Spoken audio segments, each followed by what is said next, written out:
Ce chapitre est consacré au salaire. On va essayer de travailler sur ce que c'est le salaire et quels sont ses éléments composantes et quelle est la réglementation juridique du salaire en droit marocain.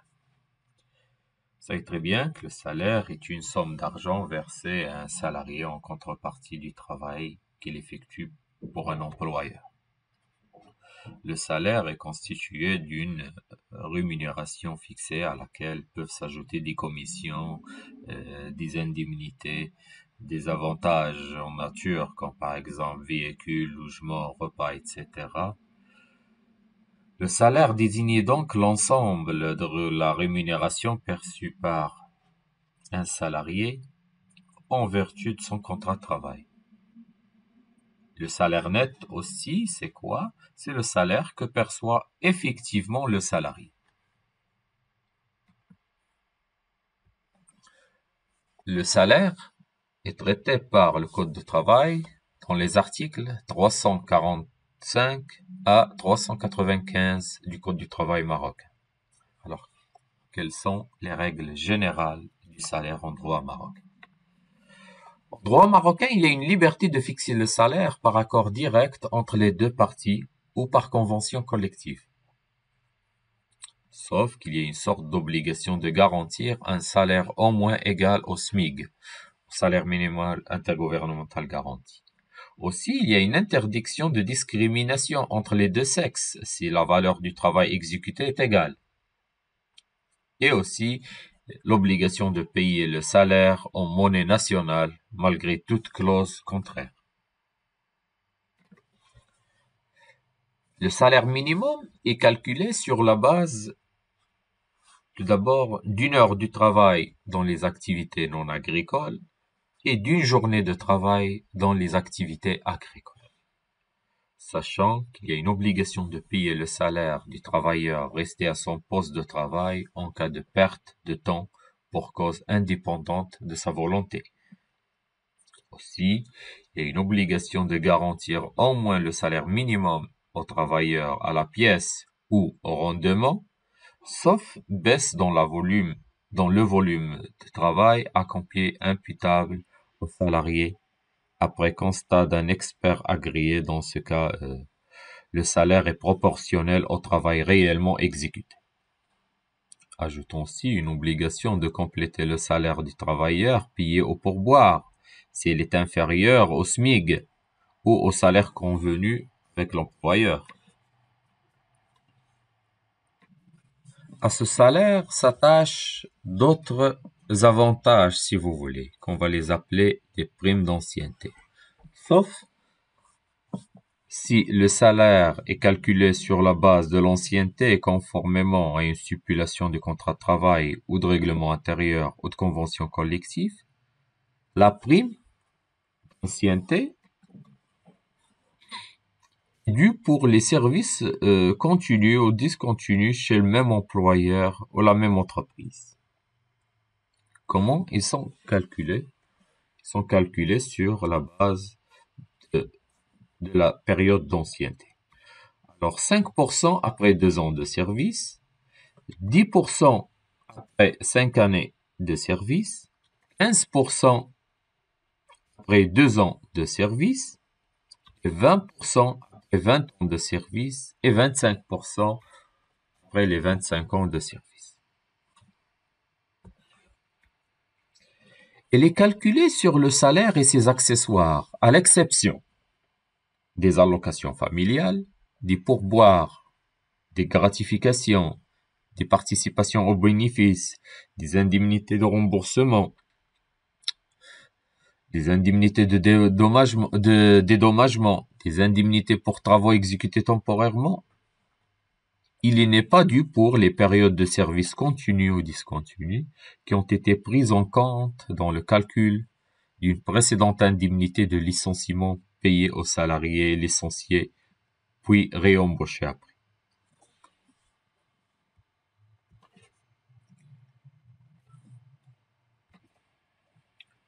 Quelle est alors la période du paiement du salaire? C'est très bien, le salaire est payé 2 fois par mois pour les ouvriers une fois par mois pour les employés et une fois par trimestre pour les voyageurs représentants et placiers du commerce, les VRP.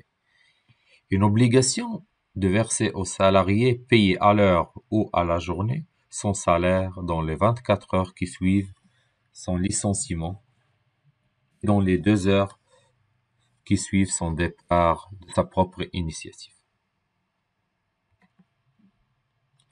Concernant les jours et les heures de la paye, ils doivent être affichés de manière apparente et de façon facilement lisible la date, le jour, l'heure et le lieu du paiement des salaires ou des acomptes sur salaire. Aussi, doivent commencer la paye à l'heure affichée et la terminer au plus tard 30 minutes après la fin du travail, sauf cas de force majeure ou autorisation de l'inspecteur du travail dans certains cas, notamment et surtout pour les entreprises minières, les chantiers du BTP, les entreprises à feu continu ou celles employant plus de 100 salariés. Aussi, doivent poursuivre la paye sans interruption pour l'ensemble des salariés de l'établissement ou de l'atelier. Après le paiement des salaires, quels sont les documents qui doivent être remis aux salariés? Alors, il y a obligation de remettre à chaque salarié, lors de chaque paye, un bulletin de paye qui comporte toutes les mentions fixées par texte réglementaire. Ouvrir dans tout établissement ou partie d'établissement et dans tout chantier un livre de paye conforme au modèle fixé par texte réglementaire. Aussi, obtenir l'autorisation préalable de l'inspecteur du travail pour le remplacement du livre de paye par un autre système de paye, qui soit mécanographique ou informatique ou tout autre système permettant le contrôle. Aussi, il y a une obligation de conserver le livre de paye pendant 2 ans à compter de sa clôture et les documents qui en font place pendant 2 ans à compter de leur adoption. Tenir le livre de paye ou le document qui en font place à la disposition de l'inspecteur de travail et des inspecteurs de la CNSS, de la Caisse nationale de la sécurité sociale. Maintenant, quelles sont les retenues qui peuvent être exercées sur le salaire et aussi les créances privilégiées? Alors, il y a une interdiction formelle d'opérer des retenues sur salaire supérieures ou 1/10 du salaire échu pour rembourser les prêts consentis aux salariés. Aussi, concernant les créances privilégiées, les salaires et leurs accessoires jouissent du privilège du premier rang, ou bien du premier ordre. Aussi, tous les indemnités de licenciement y jouissent du même privilège. Concernant les économas, il y a une interdiction d'annexer à l'établissement un économa de vente directe ou indirecte aux salariés ou à leur ayant droit des produits ou marchandises, quelle que soit leur nature. Aussi, il y a une interdiction de leur demande de s'approvisionner dans des magasins que l'employeur leur désigne. Aussi, il y a une interdiction à tout responsable ayant une autorité sur les salariés de leur vendre directement ou indirectement des produits ou des marchandises qu'il a achetés en vue de les revendre ou réaliser un bénéfice.